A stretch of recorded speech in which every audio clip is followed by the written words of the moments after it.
let the games begin. Or should I say, let the war games begin. Because it was made clear on this week's edition of WWE SmackDown that we are headed towards the Bloodline Civil War Games match at Survivor Series, as it was Big Jim Uso who sent a warning to Roman Reigns and made it obvious that if they didn't find help, it's not going to end well for them in the battle against Solo Sikoa's version of the Bloodline. But there was a lot going on this week's edition of SmackDown. Another huge angle that took place outside of the Bloodline. Before we get into that, I keep telling you guys, I'm on Twitter now. Follow me there at WrestlePlay. Click on the link in the description and comment below. Having a lot of fun discussions on there about this, but also past, present, future WWE stuff. You can find me there and appreciate all the great discussions from you guys there already. But let's talk about this before we get into something else, like I said, big that happened with Cody Rhodes, Randy Orton, and Kevin Owens. But let's talk about the Bloodline, because it was Solo Sikoa getting a win over Jimmy Uso in the main event, which I think there will be some people saying, well, how can you have Jimmy lose his first match back? But you also had Solo in a position where he needed a little bit of a resurgence here after, again, some recent losses and recent important losses by Solo, the 2 championship matches to Cody Rhodes, and being the person to get pinned by Roman Reigns at Bad Blood. Jimmy is not really going to be, kind of your world title level contender in this whole thing. So I thought it was fine to have Solo win the main event because it does give the Bloodline a little bit of something back here because, again, they've sort of been reeling a little bit as of late. And now, though, the question becomes, where do we go from here? Well, it's pretty obvious because it was Roman Reigns and Jimmy Uso left in the ring with Solo, Jacob Fatu, and the Tongans standing tall to end the show. And it was Jimmy telling Roman that they needed help. And, of course, earlier in the night, it was Jimmy also saying that there was one person that could help him, basically give them the help that they need going into this big battle, right? This big clash with Solo and company. Well, the question now becomes, who is Jimmy referring to? Because it's certainly obvious that you would think that Jey Uso is the most likely candidate, right? The fans were chanting yeet. Roman Reigns came back and said no yeet, about as sternly as he could say it. But is it as obvious as Jimmy saying, the one person I know that can help us? Is he referring to his brother Jey? Well, certainly that's one of the options, right? Because we know Jay's going to get back into this whole story, but it's a matter of when are they going to get him back there. And I think now it's all about the order. And that's why I don't think it's as obvious as Jimmy saying that there's one person, the fans chanting yeet, all this stuff. I think there's certainly a couple other options, right? Paul Heyman would seem like someone that Jimmy knows can be the wise man, because even Roman himself said in this discussion with Jimmy, hey, I'm not the guy who's the creative, manipulator or anything like this, right? Roman's he's the tribal chief. He's the guy that runs the show here, but he's not the person who's pulling the strings. He's not the guys that comes up with the creative ideas and all this other stuff. And so, because Roman mentioned that in this exchange with Jimmy, you could certainly understand that Jimmy may be referring to Paul Heyman as the wise man. Even Roman himself said he's not the wise man yet. So, that's certainly an option. If they decide to go there next with Paul Heyman instead of Jey Uso, that could be something. You also have to think about Sami Zayn, right? Because, Jimmy and Sami Zayn, just like all the members of the Bloodline, have had an interesting relationship when you go back and sort of look at the dynamics involved there. It was Sami getting much closer to Jey, as we know, rather than Jimmy, and you kind of had that split and divide there. And I think that's what's made this Bloodline story as good as it's been, is because you've always had everyone sort of had different thoughts about the others, right? And those have changed at times. And certainly you have to have some changing opinions now to get everybody back on the same page. But I think this is where, again, it's going to be fascinating to see what they do, knowing now that Roman Reigns and Jimmy Uso have to go to Raw. They have to now come up with a plan that's going to convince Jey Uso and Sami Zayn to join them for this War Games match at Survivor Series. And like I said, I think the big question now is who is involved first. Do they get Paul Heyman coming up with the plan here? Is Paul Heyman the last person who comes back, and he's the one that sort of has revealed this master plan that has finally worked? They do get Jey back, they do get Sami back, and it's Heyman who is kind of revealed as the mastermind or the wise man of this whole thing. You could certainly see that playing out that way. But I keep telling you guys, I think this is the fun of the story now, and this is why I think it's going to get so good, is because everyone now is in a different position, right? Jey has finally broke out to where he is the singles champion. It's the thing that he's been searching for so many years, to kind of have that legitimacy that he's wanted to prove that he can be something outside of the Bloodline. Sami Zayn, meanwhile, is kind of in the opposite situation now, where Sami had beaten Gunther at WrestleMania 40 to win the Intercontinental Championship. He loses that title, and then he gets a chance at the World Heavyweight Championship against Gunther, the same person he beat 6 months ago at WrestleMania 40. But he loses that too. And so now Sami is kind of in the role where he has nothing, right? He is kind of in the role where he is sitting here with nothing to sort of tie him to anything on Raw. And now is sort of the perfect time, if you think about it, for Roman Reigns and Jimmy Uso to sort of strike when it comes to the motivations and trying to figure out a way to do it. But of course, like we said, we also have to respect history, and we know that Sami turning on the Bloodline is one of the most memorable moments in WWE history. I mean, and I don't say that as an exaggeration, because that angle that they did at the Royal Rumble was just outstanding. I mean, it's one of the best I think they've ever done as a company. And so when you look at it from that standpoint, there's going to be a lot of things that have to come into play here. There's going to be a lot of convincing that has to be done to get everybody back on the same page, but that is why I think this is going to get so good, because everyone is in a different position now. Roman Reigns is in a position of needing help. When did he need help before in terms of blatantly obvious, right? He had people around him to sort of be his minions and all this and the Bloodline and everything, but now he's in a position where to reclaim what is his, he has to have help. And Jimmy Uso has made that clear. Big Jim Uso is the voice of reason here. And now we see how they do it. What order do the guys come in to join this? We know Jay and Sami are going to have some conversations here about if they're really going to make this decision. Can they really rejoin these two guys, knowing the history there? And yeah, I think this is playing up exactly how we thought it was going to play up months ago once we started to look ahead and say, all right, they're going to do this Bloodline War Games match. We weren't as sure over the past month because you were starting to see some different dynamics added to the mix. But now we know.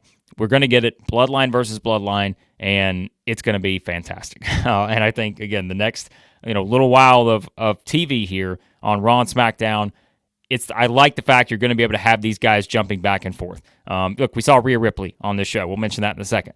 I have told you before, I am not someone who thinks you have to stick to this hard brand split. I know it's there, and I know it makes things meaningless when you don't keep people on certain brands, but when you're telling these kind of stories, don't limit yourself, right? Use everything that you have, every possibility at your disposal. If that means Roman Reigns and Jimmy Uso got to go to Raw, Roman Reigns and Jimmy Uso got to go to Raw.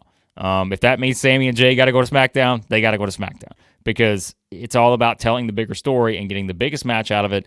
And we're going to get that now at Survivor Series. But we'll talk more about the Bloodline, of course, and where we go from here. But like I said, it is interesting now that it wasn't just about the Bloodline here, because we had to see what was going to happen with the fallout from Kevin Owens' attack on Cody Rhodes. That happened after Bad Blood. One of the more creative things I think they've done to have this, where it wasn't, a WWE-produced segment or anything like that. It was all about fan camera footage, getting the attack of Kevin Owens on Cody Rhodes by the bus. And so we get the fallout here. And what an interesting kind of dynamic you had, because, as we said, it's something where they're being very creative with what they're going to do here. And you have Kevin Owens come out, interrupt things before they started the Women's Tag Team Championship match. His mic gets cut off as he's trying to say Cody, basically turned on him. He didn't turn on Cody. Owens grabs the headset, and it was kind of explaining all these things. And then you have Cody come out, and we're getting ready to have this brawl. And then, speaking of voices of reason, here comes the voice of reason, Randy Orton. Even Nick Aldis had to give a little smirk about it and saying, look at you, as the voice of reason. And, Orton gets involved. It leads to Owens elbowing him as Owens is, kind of unleashing this rage here as officials are trying to hold him back. And then what does Orton do? He pops Kevin Owens right in the face. And even Owens is a little shook up, right? He's like, wait a second. Did Randy just punch me in the face? Later on in the night, we know we get to the scene in the parking lot where Cody Rhodes is pissed off. Aldis and Orton are telling him to leave. Aldis wants him focused on this match with Gunther at Crown Jewel. Orton is telling Cody, I'll handle this. Don't you worry about it. You just get out of here. And then we know we do get kind of the scene where Aldis is in the middle of the tag team argument between the Street Profits and DIY. And Aldis all of a sudden sees some commotion going on in the distance in the parking lot, and it's Owens who has attacked Orton. Now, I think what's interesting about this is, and you guys know where we're headed with this. I've said, Randy Orton is basically stirring the pot here, and Orton is not the voice of reason. Orton is pulling the strings exactly how he wants it, because he now is in a situation, I think, where we don't know what Randy Orton said to Kevin Owens to cause this sort of skirmish that they had in the parking lot with Owens, beating down Randy Orton. We have no idea what Orton said. He told Cody he would take care of it, but now he has taken a beating from Kevin Owens. And I think, there are two ways you can play this. Either Orton has kind of been masterminding this whole thing. This is part of the plan where he's bringing friends against each other. Or it's going to be fairly obvious. And I've said this going back, you go all the way back to June and July here, when we started to see the things that were happening, right? And if you're trying to figure out when they're going to have Randy Orton turn on Cody Rhodes, well, now it's getting more and more simple, because it's still a situation where every time Randy Orton is trying to do something to help Cody Rhodes, Randy is the person that comes, worse off here. He comes out of it worse off than Cody does, because whether it's the bloodline, right? The people who took Randy Orton out and we're not sure if Randy was ever going to wrestle again. He comes back. He's now involved to help Cody against the bloodline. That was, as a friend, he's got to help Cody, right? But the sacrifices he's made, what has it gotten him? It got him another injury. It did get him, kind of a situation where he found himself on the good side at times of them being able to get the upper hand on the bloodline. But now it's gotten him a beatdown from his own friend Kevin Owens. And even, commentary hinting at, well, did you hear what Owens said to him? He's got to pick sides, basically. And I think at some point, Randy Orton's got to realize that picking Cody's side is not exactly working out for him. It's not working out well at all. And so I think that's what we're realizing. Orton has sacrificed himself for Cody, but every single time, it's Orton is the one who's really not coming out of this great. And each time you feel like it's kind of escalating now to a point to where, Orton and Owens were kind of combined here for a long time, right? Think about how long these two have been connected together this year on WWE television. And now even that has become fractured, and it's all because of Cody Rhodes. And I think what we're going to realize is what Owens is saying about Cody, whether you believe it or not, there is some truth to it about Cody making these decisions to team up with Roman Reigns, to do these kind of things, right? It's understandable that the two people who have fought for Cody the most, Kevin Owens and Randy Orton, are not going to be happy about it. And now Orton is feeling the fallout of that with the frustration from Owens, and I think that's eventually going to lead to the Viper striking here on Cody Rhodes. And again, I think these are two big storylines now we're playing out on SmackDown that are really going to be fascinating moving forward. Even though we all kind of know the direction they're headed in, we have no idea how they're going to get there because they're being very creative, I think, with the steps they're taking with these two. But so there you go. You got a lot of fallout now. What's going to happen? What's Orton's next move after Owens, releases his frustration on both, Orton and Cody? When's it going to happen?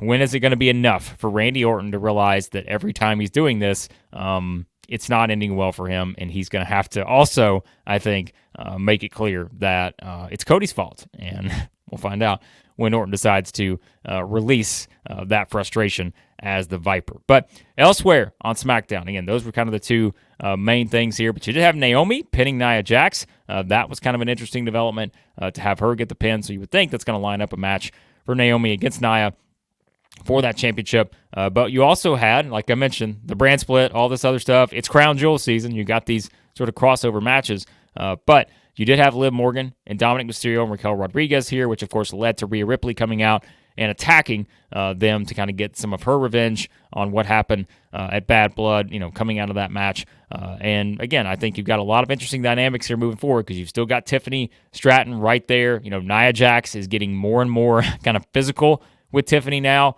because you can tell Nia's pissed about, Tiffany potentially cashing in on her, even trying to give her direction here to cash in on Liv Morgan after Nia annihilates her at Crown Jewel. But yeah, I mean, you had kind of a lot of moving pieces in this segment here. But yeah, I think you got a lot of good stuff coming out of it. So that was that. Also, you had LA Knight successfully defend the title against Carmelo Hayes. And yep, we're going to get to it. We didn't know it was going to take this long, but we are going to get to that seventh match between Andrade and Carmelo. So we know that match is going to happen as well, which, again, I think all this kind of said, the person's going to be next in line for U.S. title shot. They both already gotten U.S. title shots, so I think we know what the thought is here. We're going to get that triple threat probably between the three with LA Knight, Carmelo, and Andrade. Some wondering, is it we going to get that at Crown Jewel? Could certainly be a possibility there. But yeah, that seems to be the immediate future for the U.S. title picture. The AJ Styles injury, we don't know how that factored in because we talked about it last week. Remember, was it real? Was it fake? It seemed like, there was at least supposed to be part of it where it was part of the story, but it does sound like he got legitimately injured. So, yeah, how did that affect their plans moving forward for the U.S. title situation? We don't know that for sure. And so, yeah, that was certainly something that was, kind of on display here. And we'll see if we just kind of get back to that triple threat and figure out, where we go from here with the championship. Also on this show, I mentioned earlier, Nick Aldis was trying to get between the Street Profits and DIY, who were wanting, another shot, the tag team title situation. But Aldis was talking up how excited he was for the new team coming in next week, and it does seem like we're going to get that match against Angel and Berto because you had Legado del Fantasma. Santos was basically talking about how they needed more opportunities, and I think all this kind of teased that we could probably see that as the Motor City Machine Guns debut next week on SmackDown. They played the little video vignette again, too. So that sounds like where we're headed towards. You're going to get Alex Shelley and Chris Sabin debuting next week on SmackDown to kind of add more to this tag team division, which I think is needed right now. I mean, the Bloodline are still the champions, but they're part of a much bigger story, and, you got to have something going on in the tag team division around them. And so is that the eventual match where you get to, the Tongans versus Motor City Machine Guns? Maybe they're the ones that take the championships off of them. We'll see, because they're going to make their debut next week. But I forgot to mention, you did have the tag team championship match. I know we mentioned that earlier. That was when Owens interrupted, but of course Bianca and Jade were able to retain against Lash Legend and Jakara Jackson. We knew that was going to happen because they're playing up the big match against Damage Control on Raw on Monday, but at least you get a couple NXT talents here, getting some ring time, getting some visibility on the main brand. I always think that's something where, I think you should do that as much as you can because you want to get some of that visibility on some people from NXT because, look, NXT is booming right now. I mean, they've made the move to the CW. I even told you guys I'm thinking about reviewing it every week. I'm watching it now, and I'm thinking about doing some reviews on it. I know everyone still is not, fully in on NXT, but it's a good brand right now, and I think they're doing some good things. So get some talent, some opportunities to interact with the main. I mean, we saw Ethan Page on Raw this past week. So, I think that's always a good idea to kind of continue to kind of build up that profile for these NXT talents. And so, I think that's going to be kind of something that we look at moving forward too. So, there you go. That was SmackDown. I'm trying to see if there's anything else, but again, it was really, those were the main highlights, and it really was all about the Bloodline needing help, Roman Reigns' version of the Bloodline needing help, and the triangle going on right now of hatred, perhaps, between Cody Rhodes, Kevin Owens, and Randy Orton. So let me know your thought about this week's edition of SmackDown. Always appreciate your feedback, guys. So, be sure to leave your comments and hit that subscribe button, hit the like button on your way out as well. And again, follow me on Twitter at WrestleBlake. Lots of more wrestling discussion on that. And let me know your thoughts on this week's edition of WWE SmackDown.